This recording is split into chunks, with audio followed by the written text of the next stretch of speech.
అందరికి నమస్కారాలు. నేను మీ డాక్టర్ నాయకశెట్టి ధర్మతేజ.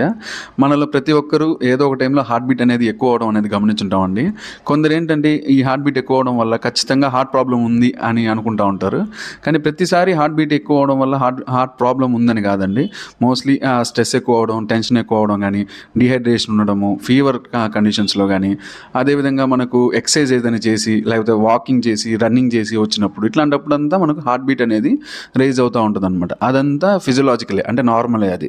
కానీ ఎప్పుడు మనం ఆలోచించాలి అంటే హార్ట్ బీట్ ఎక్కువైన దాని గురించి చెస్ట్ పెయిన్ రావడం కానీ, మనకు ఊపిరి తీసుకోలేకపోవడం కానీ, ఆయాసం ఉండడం కానీ, కొన్ని సార్లు కళ్ళు తిరగడము, హార్ట్ రేట్ 140 కంటే ఎక్కువ రెగ్యులర్గా ఉండడము, ఇట్లాంటివన్నీ డేంజర్ సైన్స్ అనమాట.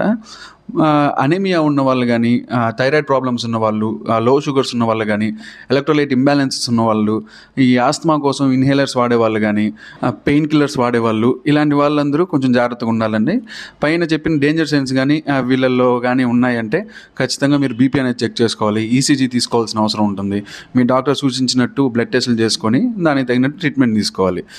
మెయిన్లీ మెడిసిన్ అనేది కరెక్ట్గా తీసుకోవాలి. అదేవిధంగా స్మోకింగ్, ఆల్కహాల్ అనేటివి తగ్గించాలి. ఈ పొటాషియం ఎక్కువ ఉండే ఫ్రూట్స్ ఇట్లాంటివి, బనానా కానీ, పపాయ కానీ, జామకాయలు కానీ, ఇట్లాంటివి తీసుకోవాల్సిన అవసరం ఉంటుంది.